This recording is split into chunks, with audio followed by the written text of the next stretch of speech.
सीधा सीधा किन्ने पैसिਆਂ ਦਾ जनाब ਅਸੀਂ 100 ਰੁਪਏ ਕਿਲੋ ਦੁੱਧ ਦਿੰਨੇ ਆ ਪਾਣੀ ਚ ਅਸੀਂ 1 ਮਿੰਟ ਬਿਲਕੁਲ ਪਾਣੀ ਨਹੀਂ ਦੁੱਧ ਚ ਮਿਲਾਵਟ ਕਰਦੇ ਮਾਸ਼ਾਅੱਲਾ ਬਹੁਤ ਹੀ ਦੁੱਧ ਦਿੰਨੇ ਆ ਜੀ ਤੇ 100 ਰੁਪਏ ਰੇਟ ਲੈਨੇ ਆ जी 100 ਰੁਪਏ ਲੈ ਕੇ ਵੀ ਜਾਂ ਪਾਣੀ ਪਾਣੇ ਤੇ ਕੀ ਫਾਇਦਾ ਸਾਨੂੰ बिल्कुल बिल्कुल अच्छा भाईजान दुध खड़ा बेचदे हो डेली ਦਾ 100 ਵੇਚਦੇ ਹੋ ਕਿ 5 ਮਣ ਦੇ ਕਿੰਨੇ ਪੈਸੇ ਬਣ ਗਏ ਜਨਾਬ 4000 ਰੁਪਏ ਦਾ ਮਣ ਦਿੰਦੇ ਜੇ ਠੀਕ ਹੈ 20000 ਦਾ ਹੁੰਦਾ 20000 ਦਾ ਦੁੱਧ ਹੁੰਦਾ ਹੈ 25-30 ਡੰਗਰਾਂ ਤੋਂ 20000 ਦਾ ਦੁੱਧ ਜਿਹੜਾ ਨਾ ਡੇਲੀ ਦਾ ਤੁਸੀਂ ਸੇਲ ਕਰਦੇ ਹੋ ਪਏ ਉਹਦੇ ਚੋਂ ਖਰਚਾ ਤੁਹਾਡਾ ਕਿੰਨਾ ਡੇਲੀ ਦਾ 20000 ਚੋਂ ਜਨਾਬ ਉਹ 10000 ਹੀ ਖਰਚਾ ਤੇ 10000 बिस्मिल्लाहिर्रहमानिर्रहीम तमाम नए और पुराने व्यूवर्स को सब्सक्राइबर को खुश आमदीद कहते हैं दोस्तों। ये आप सबका अपना ही चैनल है जहां आप फार्मिंग और हदायती वीडियोस देखते हैं कि कौन सी एहतियाती तदाबीर आप इख्तियार करके अपने बिज़नेस को फार्मिंग के बिज़नेस को मज़ीद वसी कर सकते हैं। और फार्मिंग कई किस्म की हम आप लोगों को शो करते हैं, पोल्ट्री फार्मिंग, वच्छा फार्मिंग, गोट फार्मिंग, हर किस्म की फार्मिंग। आज जिस भाई से हमारा वास्ता पड़ा है वो बहुत ही इंफॉर्मेटिव है और बहुत ही तजर्बा है उनका। उम्र कम है लेकिन तजर्बा बड़ा है। आइए दोस्तों इन भाई से आपका तारफ़ कराते हैं। अस्सलाम वालेकुम। वालेकुम सलाम। की नाम है मेरे भाई दा? जनाब अदनान डोगर। अदनान डोगर। अच्छा डोगर साहब कितनी उम्र है ਤੁਹਾਡੀ? मेरी उम्र जनाब 35 साल हो गई। ਕੰਮ ਕਰਦੇ ਆ ਤਜਰਬਾ ਕਿੰਨਾ? तकरीबन 15 ਤੋਂ 16 साल। 15 ਤੋਂ 16 ਸਾਲ ਯਾਨੀ ਕਿ ਜਵਾਨੀ ਦੇ ਤੁਸੀਂ ਇਸ ਕੰਮ 'ਚ ਪਏ ਹੋ ਤੇ ਸਟਿਲ ਹਲੇ ਤੱਕ ਯੰਗ ਹੋ। ਭਾਈ ਜਾਨ ਕਿੰਨਾ ਮਾਲ ਡੰਗਰ ਹੈ ਇਸ ਟਾਈਮ ਆਪਣੇ ਕੋਲ? ਡੰਗਰ 25 ਹੈ ਜੀ। 25 ਹੈ ਨੇ। ਦੁੱਧ ਸੇਲ ਕਰਦੇ ਹੋ ਜਾਂ ਮੱਝਾਂ ਦਾ ਕਾਰੋਬਾਰ ਕਰਦੇ ਹੋ? ਜਨਾਬ ਅਸੀਂ ਦੁੱਧ ਸੇਲ ਕਰਦੇ ਜੇ। ਕਿੰਨਾ ਦੁੱਧ ਹੋ ਜਾਂਦਾ ਡੇਲੀ ਦਾ? ਉਹ ਜਨਾਬ ਸਾਡਾ ਕੋ 5 ਮਣ ਹੋ ਜਾਂਦਾ ਜੀ। ਮਾਸ਼ਾਅੱਲਾ ਮਾਸ਼ਾਅੱਲਾ 5 ਮਣ ਦੁੱਧ ਡੇਲੀ ਦਾ ਹੋ ਜਾਂਦਾ, ਬਹੁਤ ਹੀ ਮਜ਼ੇਦਾਰ। अच्छा 5 ਮਣ ਦੁੱਧ ਡੇਲੀ ਦਾ ਅਗਰ ਖਾਲਸ ਵੇਚੋ ਤੇ ਸਿੱਧਾ ਸਿੱਧਾ ਕਿੰਨੇ ਪੈਸਿਆਂ ਦਾ? ਜਨਾਬ ਅਸੀਂ 100 ਰੁਪਏ ਕਿਲੋ ਦੁੱਧ ਦਿੰਨੇ ਆ ਪਾਣੀ ਚ ਅਸੀਂ 1 ਮਿੰਟ ਬਿਲਕੁਲ ਪਾਣੀ ਨਹੀਂ ਦੁੱਧ ਚ ਮਿਲਾਵਟ ਕਰਦੇ ਮਾਸ਼ਾਅੱਲਾ ਬਹੁਤ ਹੀ ਦੁੱਧ ਦਿੰਨੇ ਆ ਜੀ ਤੇ 100 ਰੁਪਏ ਰੇਟ ਲੈਨੇ ਆ ਜੀ 100 ਰੁਪਏ ਲੈ ਕੇ ਵੀ ਜਾਂ ਪਾਣੀ ਪਾਣੇ ਤੇ ਕੀ ਫਾਇਦਾ ਸਾਨੂੰ। ਬਿਲਕੁਲ ਬਿਲकुल। अच्छा भाईजान ਦੁੱਧ ਖੜਾ ਵੇਚਦੇ ਹੋ ਡੇਲੀ ਦਾ 100 ਵੇਚਦੇ ਹੋ ਕਿ 5 ਮਣ ਦੇ ਕਿੰਨੇ ਪੈਸੇ ਬਣ ਗਏ? ਜਨਾਬ 4000 ਰੁਪਏ ਦਾ ਮਣ ਦਿੰਦੇ ਜੇ। ਠੀਕ ਹੈ 20000 ਦਾ ਹੁੰਦਾ 20000 ਦਾ ਦੁੱਧ ਹੁੰਦਾ ਹੈ 25-30 ਡੰਗਰਾਂ ਤੋਂ 20000 ਦਾ ਦੁੱਧ ਜਿਹੜਾ ਨਾ ਡੇਲੀ ਦਾ ਤੁਸੀਂ ਸੇਲ ਕਰਦੇ ਹੋ ਪਏ ਉਹਦੇ ਚੋਂ ਖਰਚਾ ਤੁਹਾਡਾ ਕਿੰਨਾ ਡੇਲੀ ਦਾ 20000 ਚੋਂ? ਨਾ ਵੀ ਉਹ 10000 ਹੀ ਖਰਚਾ ਤੇ 10000 ਸਾਨੂੰ ਬਚ ਜਾਂਦਾ। ਬੰਦੇ ਜਿਹਨੇ ਰੱਖੇ ਨੇ ਉਹਨਾਂ ਦੇ ਵੀ ਖਰਚੇ ਨੇ, ਠੀਕ ਹੈ ਮਾਲ ਦੇ ਵੀ ਖਰਚੇ ਨੇ, ਆਪਣੇ ਘਰ ਦੇ ਵੀ ਖਰਚੇ ਨੇ। ਸਹੀ ਹੈ। 25-30 ਡੰਗਰਾਂ ਵਾਲੀ ਪੈਲੀ ਕਿੰਨੀ ਰੱਖੀ ਹੈ? 5 ਕਿੱਲੇ। 5 ਕਿੱਲੇ ਉਹਦੇ ਨਾਲ ਕੰਮ ਚੱਲ ਜਾਂਦਾ? 5 ਕਿੱਲੇ ਨਾਲ ਕੰਮ ਤੇ ਨਹੀਂ ਚੱਲਦਾ, ਬਾਹਰੋਂ ਪੱਠੇ ਮੁੱਲ ਲੋਕਾਂ ਕੋਲ ਲੈ ਲੈਂਦੇ। ਸਹੀ ਹੈ। ਅੱਛਾ ਇਹ ਡੇਰਾ ਦੋਸਤੋ ਮੁਲਾਹਜ਼ਾ ਕਰ ਸਕਦੇ ਹੋ ਚੌਧਰੀ ਮੁਨੱਵਰ ਡੋਗਰ ਡੇਰਾ ਡੋਗਰਾਂ ਦਾ। वल्लाहु खैरुर राज़िकीन। अल्लाह ताला अल्लाह पाक सबसे बेहतरीन रिज़्क देने वाला है। अच्छा भाईजान ਮੱਝਾਂ ਕਿਹੜੀ ਨਸਲ ਦੀਆਂ ਰੱਖੀਆਂ ਅੱਜ? ਮੈਂ ਮੱਝਾਂ ਮੇਰੇ ਕੋਲ ਟੋਟਲ ਰਾਵੀ ਦੀਆਂ ਨੇ। ਰਾਵੀ ਦੀਆਂ।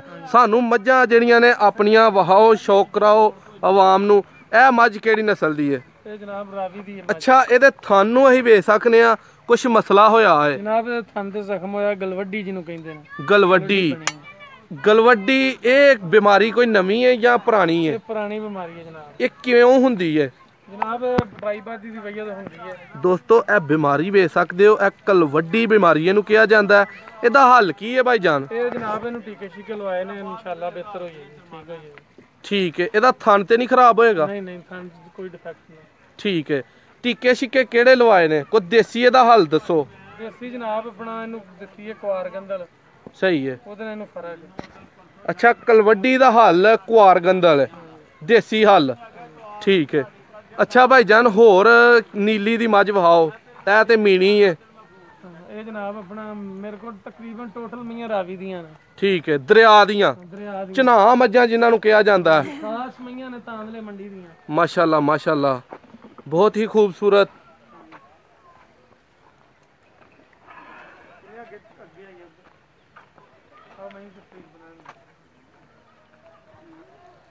दोस्तों डेरा मुलाहजा कर सकते हैं, बहुत ही खूबसूरत नज़ारा, बहुत ही सेहतमंद खूबसूरत नादिर नायाब जानवर आप देख सकते हैं। और अब दोस्तों को प्योर नीली रावी नस्ल की भैंस दिखाएंगे। जो कि तकरीबन 3.5 से 4 लाख रुपया जिसकी कीमत है। जनाब मझ अपना गब्बन है माशाल्लाह 8 महीने की गब्बन है जी। दुध जनाब इसलिए ये भी 8 किलो है माशाल्लाह माशाल्लाह ते खास रावी दी मई है जनाब। ठीक है, ਇਹਦੀ कीमत ਤੁਸੀਂ ਦੱਸਦੇ ਹੋ ਪਏ ਕਿ 3.5 ਤੋਂ 4 ਲੱਖ ਹੈ। ਇਹਦੀ ਕੀਮਤ ਜਨਾਬ 3,20,000 ਰੁਪਏ। ਮਾਸ਼ਾਅੱਲਾ ਮਾਸ਼ਾਅੱਲਾ। ਅੱਛਾ ਤੁਸੀਂ ਭਾਈਜਾਨ ਜਾ ਵੀ ਪਾਲਦੇ ਹੋ ਆਪਣੇ? ਜਨਾਬ ਜਨਜਾਰ ਦਸ ਜੇ ਖਾਸ ਦੁੱਧ ਨਹੀਂ ਛੱਡਦੇ ਲਾਲਚ ਹੁੰਦਾ ਦੁੱਧ ਵੇਚਣ ਦਾ ਜੀ। ਜੇ ਕੋਈ ਬਾਜੇ ਤੇ ਫਿਰ ਬਾਜੇ ਉਹਨੂੰ ਧਿਆਨ ਛੱਡੀਦਾ। ਠੀਕ ਹੈ। ਅੱਛਾ ਜਾ ਉਸ ਦਿਨ ਤੁਹਾਡੇ ਕੋਲ ਕਿੰਨੇ ਨੇ? ਤਕਰੀਬਨ ਜਾ 7-8 ਕਹਿ 7-8। ਜਾ ਪਾਲਣ ਦੇ ਵਿੱਚ ਫਾਇਦਾ ਸਮਝਦੇ ਹੋ ਜਾਂ ਨੁਕਸਾਨ? ਜਾ ਪਾਲਣ ਦਾ ਜਨਾਬ ਬਹੁਤ ਫਾਇਦਾ। ਬਹੁਤ ਫਾਇਦਾ। ਠੀਕ ਹੈ। ਅੱਛਾ ਪੱਠੇ ਛੱਠੇ ਕਿਹੜੇ ਪਾਉਂਦੇ ਹੋ ਪੇ? ਪੱਠੇ ਜਨਾਬ ਫਿਲਹਾਲ ਅਸੀਂ ਸਟਾਲਾ ਪਾ ਰਹੇ ਜੀ ਤੂੜੀ ਮਿਕਸ ਕਰਕੇ। ਸਹੀ ਹੈ। ਅੱਛਾ ਕੁੱਟਲ ਤੇ ਤੂੜੀ 'ਚ ਕੀ ਫਰਕ ਹੈ? ਕੁੱਟਲ ਤੇ ਜਨਾਬ ਆਪਣਾ ਨਹੀਂ ਐਡਾ ਇਸਤੇਮਾਲ ਕਰੀਦਾ ਜੀ ਤੇ ਤੂੜੀ ਪਾਈ ਦੀ ਹੈ। ਸਹੀ ਹੈ। ਕੁੱਟਲ ਚੰਗਾ ਪੱਠਾ ਜਾਂ ਗੰਦਾ? ਨਹੀਂ ਜਨਾਬ ਕੁੱਟਲ ਗੰਦਾ ਹੀ। ਸਹੀ ਹੋ ਗਿਆ। ਹੋਰ ਇਸ ਹਵਾਲੇ ਨਾਲ ਕੀ ਦੱਸਣਾ ਚਾਹੋਗੇ? ਮੁਲਾਜ਼ਮ ਕਿੰਨੇ ਰੱਖੇ ਨੇ ਇੰਨੇ ਕੰਮ 'ਚ? ਮੁਲਾਜ਼ਮ ਜਨਾਬ 2 ਨੇ। ਸਹੀ ਸ਼ੇਰਾ ਜੀ। ਇਹ ਮਾਸ਼ਾਅੱਲਾ ਮੁਲਾਜ਼ਮ ਸਾਹਿਬ ਆਏ ਨੇ। ਮੁਲਾਜ਼ਮ ਨੇ ਤੇ ਸਮਝ ਨਹੀਂ ਇਹਨਾਂ ਨੂੰ ਆਪਣੇ ਛੋਟੇ ਵੀਰ ਹੀ। ਠੀਕ ਹੈ। ਬਹੁਤ ਹੀ ਇਹਨਾਂ ਨੂੰ ਸਮਝਦੇ ਹੀ ਨਹੀਂ। ਬਹੁਤ ਖੂਬਸੂਰਤ। ਠੀਕ ਹੈ। ਇਹ ਭਾਈ ਉਹਨਾਂ ਨੂੰ ਕਿੰਨੀ ਤਨਖਾਹ ਦਿੰਦੇ ਹੋ ਪਏ? ਇਹਨੂੰ ਜਨਾਬ 15,000 ਤਨਖਾਹ ਦੇ ਰਹੇ ਆ ਜੀ। 2 ਕਿਲੋ ਦੁੱਧ ਦੇ ਰਹੇ ਆ। ਇਹ ਕੰਮ ਚਲਾਈ ਜਾਂਦਾ ਹਾਂਜੀ ਪਰ ਇਹਦੀ ਸਿਹਤ ਬੜੀ ਕਮਜ਼ੋਰ ਹੈ। ਝੂਠ ਤੇ ਨਹੀਂ ਮਾਰਦੇ ਵੈਸੇ ਹੀ ਇੰਜ ਜੀ ਜੀ। ਕੰਮ ਠੀਕ ਕਰਦਾ। ਠੀਕ ਹੈ ਠੀਕ ਹੈ। ਸਾਮਾਂ ਤੇ ਇਹਦੀ ਪਤਲੀ ਹੈ ਕੰਮ ਨੂੰ ਠੀਕ ਹੈ। ਨਹੀਂ ਉਹ ਰੋਟੀ ਛੋਟੀ ਇਹਨੂੰ ਰੱਜ ਕੇ ਦਵੋ ਤੇ ਯਾਰ ਸਿਹਤ ਤੇ ਠੀਕ ਹੋਈ ਹੈ। ਜਨਾਬ ਰੋਟੀ ਤੇ ਕੋਈ ਸ਼ੈ ਹੈ ਕੋਈ ਹੈ ਭਾਜੀ ਰੋਟੀ ਰੱਜ ਕੇ ਮਿਲਦੀ ਜੇ ਤੇ ਸਿਹਤ ਕਿਉਂ ਨਹੀਂ ਫੜਦੇ? ਸਿਹਤ ਸ਼ੁਰੂ ਤੋਂ ਇਦਾਂ ਹੀ ਹੈ। ਅੱਛਾ ਚਲੋ ਮਾਸ਼ਾਅੱਲਾ ਅੱਲਾਹ ਪਾਕ ਤੁਹਾਨੂੰ ਹੋਰ ਸਿਹਤ ਤੰਦਰੁਸਤੀ ਦੇ। ਫਿੱਟ ਨੇ ਮਾਸ਼ਾਅੱਲਾ ਭਾਈ ਹੋਰੀ। ਇੰਨਾ ਕੰਮ ਇਹਨਾਂ ਨੇ ਸਾਂਭਿਆ ਹੈ। ਅੱਛਾ ਹੋਰ ਭਾਈ ਜਾਨ ਇਸ ਬਾਰੇ ਚ ਡੰਗਰਾਂ ਦੇ ਕੋਈ ਨਵੀਂ ਮਾਲੂਮਾਤ ਜਿਹੜੀਆਂ ਬਿਮਾਰੀਆਂ ਨੇ ਅੱਜ ਕੱਲ ਨਵੀਆਂ ਉਹ ਕਿਹੜੀਆਂ ਨੇ ਉਸ ਬਾਰੇ ਕੀ ਦੱਸਣਾ ਚਾਹੋਗੇ? ਜਨਾਬ ਦੁੱਧ ਚ ਪਾਣੀ ਨਾ ਪਾਓ ਮਾਲ ਨੂੰ ਬਿਮਾਰੀ ਕੋਈ ਨਹੀਂ ਲੱਗਦੀ। ਦੁੱਧ ਚ ਮਿਲਾਵਟ ਨਾ ਕਰੋ ਕਨਫਰਮ ਹੈ ਕਿ ਮਾਲ ਨੂੰ ਬਿਮਾਰੀ ਕੋਈ ਨਹੀਂ ਆਉਂਦੀ। ਮਿਲਾਵਟ ਕਰੋ ਤਾਂ ਫਿਰ ਘਰ ਗਿਆਣੇ ਵੀ ਬਿਮਾਰ ਤੇ ਮੱਝਾਂ ਵੀ ਬਿਮਾਰ। ਹਾਏ ਹਾਏ ਹਾਏ ਸਾਡਾ ਤੇ ਇਸ ਗੱਲ ਦਾ ਈਮਾਨ ਹੈ। ਇਹ ਉਹ ਗੱਲ ਹੈ ਭਾਈਜਾਨ ਜਿਹੜੀ ਹਜੇ ਤੱਕ ਕਿਸੇ ਬੰਦੇ ਨੇ ਇਸ ਚੈਨਲ ਤੇ ਨਹੀਂ ਕੀਤੀ। ਸੈਂਕੜੋ ਵੀਡੀਓ ਇਸ ਚੈਨਲ ਤੇ ਪੈ ਗਈਆਂ ਨੇ 100 ਦੇ ਹਿਸਾਬ ਨਾਲ, ਲੇਕਿਨ ਇਹ ਗੱਲ ਕਿਸੇ ਨਹੀਂ ਕੀਤੀ। ਬਹੁਤ ਹੀ ਖਰੀ ਗੱਲ ਦੇ ਈਮਾਨ ਹੈ ਜੀ ਕਿ ਮਿਲਾਵਟ ਨਾ ਤੁਸੀਂ ਕਰੋ ਦੁੱਧ ਨਾ ਮਾਲ ਨੂੰ ਕੁਝ ਹੁੰਦਾ ਨਾ ਬੱਚਿਆਂ ਨੂੰ ਕੁਝ ਹੁੰਦਾ ਮਾਸ਼ਾਅੱਲਾ। ਹੋਰ ਭਾਈਜਾਨ ਜਿਹੜੀਆਂ ਅਕਸਰ ਲੋਕਾਂ ਨੂੰ ਬਿਮਾਰੀਆਂ ਆਉਂਦੀਆਂ ਨੇ ਜਿਨ ਨਿਜ਼ਾਮੇ ਕੁਦਰਤ ਵਾਧਾ ਘਾਟਾ ਹੋਣ ਲੱਗਿਆ ਕੋਈ ਪਤਾ ਨਹੀਂ ਲੱਗਦਾ। ਬਿਲਕੁਲ। ਬਾਕੀ ਕੀ ਕਹਿੰਦੇ ਨੇ ਸਿਆਣੇ ਨੀਅਤ ਸਾਫ਼ ਤੇ ਮੰਜ਼ਿਲ ਆਸਾਨ ਜੀ। ਸਾਡਾ ਤੇ ਇਸ ਗੱਲ ਦੇ ਅਕੀਦਾ ਕਿ ਸਾਡੀ ਨੀਅਤ ਸਾਫ਼ ਹੈ ਅੱਲਾਹ ਭਾਗ ਵੀ ਲਾਂਦਾ। ਬਿਲਕੁਲ ਮਾਸ਼ਾਅੱਲਾ। ਹੋਰ ਭਾਈਜਾਨ ਜਿਹੜੀ ਬਿਮਾਰੀ ਹੈ ਯਾਨੀ ਕਿ ਕੁਛ ਮੱਝਾਂ ਸੌਰਦੀਆਂ ਨਹੀਂ ਉਹਨਾਂ ਦੇ ਬਾਰੇ ਕੀ ਕਹਿਣਾ ਚਾਹੋਗੇ? ਖੁਸ਼ਕੀ ਦੀ ਵਜ੍ਹਾ ਤੋਂ ਨਹੀਂ ਮਈਆਂ ਸੌਦੀਆਂ। ਮਈਆਂ ਨੂੰ ਸਰੋਂ ਦਾ ਤੇਲ ਦਵੋ ਜੀ ਆਪਣੇ ਟਾਈਮ ਨਾਲ ਸੌਦੀਆਂ ਨੇ। ਠੀਕ ਹੈ ਹਾਂਜੀ। ਹੋਰ ਮੱਝਾਂ ਜਿਹੜੀਆਂ ਗੱਭਣਾ ਹੁੰਦੀਆਂ ਨੇ ਹਾਂਜੀ ਉਹ ਸੂਣ ਤੋਂ ਬਾਅਦ ਜ਼ੇਰ ਨਹੀਂ ਸੁੱਟਦੀਆਂ ਕੁਛ ਮੱਝਾਂ? ਉਹ ਨਹੀਂ ਜਨਾਬ ਉਹਨਾਂ ਨੂੰ ਟੀਕਾ ਲਾਈਦਾ ਚੂਣ ਵਾਲਾ। ਠੀਕ ਹੈ। ਕਿਉਂ ਕਹਿੰਦੇ ਬਸ ਸੁੱਟ ਦਿੰਦੇ। ਸਹੀ ਹੈ। ਹੋਰ ਇਹਦਾ ਕੋਈ ਦੇਸੀ ਹੱਲ? ਦੇਸੀ ਹੱਲ ਗੁੜ ਦਾ ਉਹ ਤਾਂ ਵੀ ਸੁੱਟ ਦਿੰਦੀਆਂ ਨੇ। ਸਹੀ ਹੈ। ਅੱਛਾ ਇਹ ਮੱਝ ਬੜੀ ਖੂਬਸੂਰਤ ਹੈ। ਇਹ ਹੋਰ ਸਟਾਈਲ ਦੀ ਮੀਨੀ ਹੈ। ਇਹਦੇ ਬਾਰੇ ਚ ਕੀ ਕਹਿਣਾ ਚਾਹੋਗੇ? ਤੇ ਜਨਾਬ ਬਹੁਤ ਅੱਛੀ ਨਸਲ ਦੀ ਭੈਂਸ ਹੈ ਜੀ। ਇਹ ਸੱਜਰੀ ਸੂਈ ਮਾਸ਼ਾਅੱਲਾ 20 ਕਿਲੋ ਦੁੱਧ ਦਿੰਦੀ ਹੈ ਮਾਸ਼ਾਅੱਲਾ। ਹੁਣ ਇਸ ਟਾਈਮ 8 ਮਹੀਨਿਆਂ ਦੀ ਮੈਂ ਸੂਈ ਹੈ। ਇਸ ਟਾਈਮ ਹੀ ਥੱਲੇ 12 ਕਿਲੋ ਦੁੱਧ ਮਾਸ਼ਾਅੱਲਾ ਮਾਸ਼ਾਅੱਲਾ। ਅੱਛਾ ਭਾਈਜਾਨ ਸਭ ਤੋਂ ਜ਼ਿਆਦਾ ਦੁੱਧ ਕਿੰਨਾ ਚੋਇਆ ਤੁਸੀਂ ਮੱਝ ਥੱਲੋਂ? ਜਨਾਬ ਮੈਂ ਵੀ ਆਖਾਂ ਮੈਂ 30 ਕਿਲੋ ਚੋਂਦਾ ਰਿਹਾ। ਮੈਂ ਮਨ ਚੋਂਦਾ ਰਿਹਾ। ਮੈਂ ਜਦੋਂ ਥੱਲੋਂ ਬੜਾ ਚੋਇਆ 18-19 ਸਰ ਚੋਇਆ। ਇਸ ਤੋਂ ਬਹੁਤਾ ਨਹੀਂ? ਇਸ ਤੋਂ ਬਹੁਤਾ ਮੈਂ ਨਹੀਂ ਚੋਇਆ। ਕਈ ਲੋਕੀ ਤੇ 20 ਕਿਲੋ ਤੋਂ 25 ਕਿਲੋ ਤੱਕ ਚੋ ਲੈਂਦੇ ਨੇ। ਜਨਾਬ ਸਾਡੀ ਤਾਂ ਸਮਝੋ ਗੱਲਬਾਤ ਚ ਸਾਡੇ ਕੋਲ ਤਾਂ 18-19-20 ਦੀ ਐਵਰੇਜ ਕਿ ਪਤਾ ਨਹੀਂ ਉਹ ਕਿੱਥੋਂ ਚੋ ਲੈਂਦੇ ਨੇ। ਜ਼ਿਆਦਾ ਦੁੱਧ ਦਿੰਦੀ ਉਹਨਾਂ ਦੀ ਇਹ ਐਵਰੇਜ। ਸਹੀ ਹੋ ਗਿਆ। ਇਹ ਬੂਰੀ में ही माशाल्लाह बहुत खूबसूरत है। ਇਸ ਦੇ ਬਾਰੇ ਕੀ ਖਿਆਲਾਤ ਨੇ? ਇਹ ਜਨਾਬ ਹੁਣੇ ਨਵੀਆਂ ਭੈਂਸਾਂ ਆਈਆਂ ਨੇ ਜੀ ਤੇ ਆਪਣਾ ਰਾਵੀ ਤੋਂ ਹੀ ਆਈਆਂ ਨੇ ਮਾਸ਼ਾਅੱਲਾ। ਠੀਕ ਨੇ ਦੋ ਸ਼ਬਦ। ਅੱਛਾ ਇਹਦੇ ਲਈ ਪੈਲੀ ਜਿਹੜੀ ਹੈ ਡੰਗਰਾਂ ਲਈ 25-30 ਡੰਗਰਾਂ ਲਈ ਵੱਧ ਤੋਂ ਵੱਧ ਕਿੰਨੀ ਪੈਲੀ ਜ਼ਰੂਰੀ ਹੈ? ਤਕਰੀਬਨ 10 ਕਿੱਲੇ ਪੈਲੀ 10 ਏਕੜ ਕਮ ਅਜ਼ ਕਮ। ਵਪਾਰ ਵੀ ਭਾਈਜਾਨ ਕਰਦੇ ਹੋ? ਨਹੀਂ ਜਨਾਬ ਸ਼ੌਕ ਨਹੀਂ ਵਪਾਰ ਦਾ। ਜੇ ਕੋਈ ਵਿਕ ਜੇ ਤੇ ਵੇਚ ਲਈ। ਮੱਝਾਂ ਨਗਦ ਤੇ ਧਾਰ ਚ ਫਰਕ ਕਿਵੇਂ ਕਰਦੇ ਹੋ? ਜਨਾਬ ਅਸੀਂ ਧਾਰ ਮੱਝ ਨਹੀਂ ਲੈਂਦੇ। ਸਹੀ ਹੈ। ਅਸੀਂ ਨਗਦ ਮੱਝ ਲੈਨੇ ਆ ਜੀ। 2 ਦੀ 2.5 2 ਦੀ 2.5 ਦੀ ਮੱਝ ਲੈ ਲਈਦੀ ਨਗਦ ਤੇ ਮੱਝ ਵੀ ਚੰਗੀ ਲਈਦੀ ਮਾਸ਼ਾਅੱਲਾ। ਬਹੁਤ ਹੀ ਖੂਬਸੂਰਤ बहुत ही मालूमाती भाईजान। ये अपने तजर्बे के हिसाब नाल नवें स्टार्ट करने वाले फार्मर्स नूं की दसना चाहोगे कि बिजनेस शुरू करन तो पहलों यह चीज़ां तुहाडे कोल लाजमी होणियां चाहिदियां? जनाब इहदे च सब तो बहुत बंदियां दी प्रॉब्लम होंदी है। इस काम च बंदियां दी बहुत ज़्यादा प्रॉब्लम है। ਜਿਹੜੇ ਬੰਦੇ ਦੇ ਘਰ ਦੇ ਬੰਦੇ ਨੇ ਯਾਨੀ ਕਿ ਜਿਹਦੇ ਘਰ ਦੇ 2-4 ਬੇਟੇ ਨੇ ਉਹਦੇ ਵਾਸਤੇ ਕੋਈ ਮੁਸ਼ਕਲ ਨਹੀਂ। ਤੇ ਜਨਾਬ ਹੁਣ ਇਸ ਟਾਈਮ ਮੈਨੂੰ ਨਵਾਂ ਕੰਮ ਸਟਾਰਟ ਕਰਨ ਵਾਸਤੇ ਜਿਹੜੇ ਬੰਦੇ ਨੇ 25 30 ਜਾਂ 40 ਭੈਂਸਾਂ ਬਣਾਉਣੀਆਂ ਨੇ ਉਦੋਂ 1 ਕਰੋੜ ਰੁਪਇਆ ਚਾਹੀਦਾ ਇਸ ਕੰਮ ਲਈ ਕਮ ਅਜ਼ ਕਮ। ਠੀਕ ਹੈ ਤਾਂ ਉਹ ਕਾਮਯਾਬ ਹੈ। ਜੇ ਆਖੇ 2-4 ਲੱਖ ਨਾਲ ਜਨਾਬ 2-4 ਲੱਖ ਨਾਲ ਦੇ ਕੰਮ ਨਹੀਂ 2-4 ਲੱਖ ਵਾਲਾ। ਠੀਕ ਹੈ ਇਹਦੇ ਵਾਸਤੇ 1 ਕਰੋੜ ਰੁਪਇਆ ਯੂਜ਼ ਕਰੇਗਾ ਤੇ ਤਾਂ। ਅੱਛਾ ਤੁਸੀਂ ਜਿਹੜੇ ਪੈਸੇ ਨੇ ਮਹੀਨੇ ਦੇ ਉਹ ਕਿੰਨੀ ਬਚਤ ਕੱਢਦੇ ਹੋ ਪਏ? ਅਸੀਂ ਜਨਾਬ ਖਰਚੇ ਕੱਢ ਕੇ ਰੁਪਇਆ ਸਾਨੂੰ 1 ਲੱਖ 1.5 2 ਲੱਖ ਬਚ ਹੀ ਜਾਂਦਾ।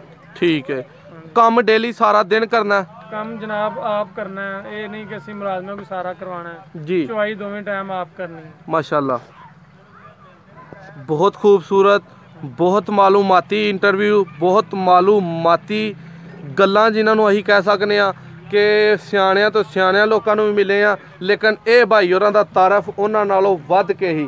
अच्छा भाई टीका डंगरां नूं बड़ा लगदा है मझां चोण वाला, यानी कि वो लोग टीका लाते हैं दुध चोंदे ने, वो दुध नुकसानदेह हुंदा है या नहीं? वो दुध भी नुकसानदेह हुंदा है। ਜਿਹੜੀ ਮੈਨੂੰ ਟੀਕਾ ਲਾਣਾ ਅਗਰ ਉਹ ਹਾਮਲਾ ਤੇ ਉਹਦਾ ਹਾਮਲਾ ਵੀ ਜ਼ਾਇਆ ਹੁੰਦਾ, ਖਤਰਾ ਹੁੰਦਾ ਜੀ। ਤੇ ਕੋਸ਼ਿਸ਼ ਕਰਨੀ ਚਾਹੀਦੀ ਹੈ ਕਿ ਮੱਝ ਪਹਾੜੇ ਤੇ ਚੋਲੋ। ਠੀਕ ਹੈ ਟੀਕੇ ਤੋਂ ਪਰਹੇਜ਼ ਕਰੋ ਜੀ। ਨਹੀਂ ਮੱਝ ਮਿਲਦੀ ਉਹਨੂੰ ਛੱਡ ਦੇਵੋ, ਅਗਰ ਉਹ ਹਾਮਲਾ ਉਹਨੂੰ ਛੱਡ ਦੇਵੋ। ਠੀਕ ਹੋ ਗਿਆ।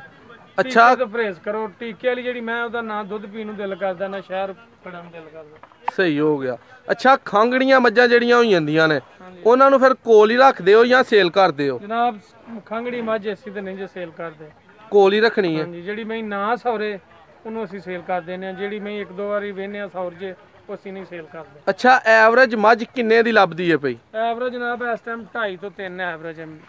ਇਸ ਟਾਈਮ ਜਿਹੜੀ ਮਾਰਕੀਟ ਇਸ ਟਾਈਮ ਡਾਊਨ ਹੈ। ਕਰੋਨਾ ਦੀ ਵਜ੍ਹਾ ਤੋਂ ਹਾਲਾਤ ਬਹੁਤ ਡਾਊਨ ਜਾ ਰਹੇ ਨੇ। ਸਹੀ ਹੈ। ਇਹਦੀ ਵਜ੍ਹਾ ਤੋਂ ਜਨਾਬ 2.5 ਲੱਖ 2 ਲੱਖ 25 ਦੀ ਮੈਂ ਆਮ ਪਈ ਲੱਭਦੀ ਹੈ। ਕਰੋਨਾ ਦੇ ਬਾਰੇ ਤੁਹਾਡਾ ਕੀ ਖਿਆਲ ਹੈ?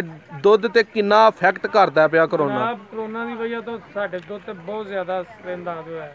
ਮਸਲਨ ਜਨਾਬ ਦੁੱਧ ਆਪਣਾ ਟਾਈਮ ਨਾਲ ਖੜਨਾ ਪੈਂਦਾ, ਉਹ ਸਾਰਾ ਉਹ ਵੀ ਨਹੀਂ ਲੈਂਦੇ ਜੀ। ਇਹਦੀ ਵਜ੍ਹਾ ਤੋਂ ਜਨਾਬ ਪਰੇਸ਼ਾਨ ਹੈ, ਸਾਰੀ ਦੁਨੀਆ ਹੀ ਪਰੇਸ਼ਾਨ ਹੈ, ਕਿਹੜੇ ਅਸੀਂ ਇਕੱਲੇ ਪਰੇਸ਼ਾਨ ਹਾਂ। ਆਪਣੇ ਵਜ਼ੀਰ ਆਜ਼ਮ ਨੂੰ, ਆਪਣੇ ਕਾਇਦ ਨੂੰ ਕੀ ਪੈਗਾਮ ਦੇਣਾ ਚਾਹੋਗੇ ਕਰੋਨਾ ਦੇ ਹਵਾਲੇ ਨਾਲ? ਇਹ ਕਹਿਣਾ ਚਾਹਾਂਗੇ ਜਨਾਬ ਜਿੰਨੀ ਵੀ ਜਲਦੀ ਹੋ ਸਕਦਾ ਡਾਊਨਲਾਕ ਜਿਹੜਾ ਹੈ ਖੋਲ ਦਿੱਤਾ ਜਾਏ। अपना जिस तरह अगे मुसलसल चल रहे हैं उस तरह चलिया जाए, बीमारी ते काबू पाया जाए। इस बीमारी की वजह तो बहुत ज़्यादा परेशान है। बहुत शुक्रिया भाईजान, बहुत ही शुक्रिया। दोस्तों वीडियो पसंद आए तो लाइक करो। मजीद फार्मिंग और टिप्स के हवाले नाल बिजनेस वीडियोज़ वेखण लई चैनल नूं सबसक्राइब करो और वीडियो अगर पसंद आए तो अपने दोस्तां नाल शेयर करो। शुक्रिया।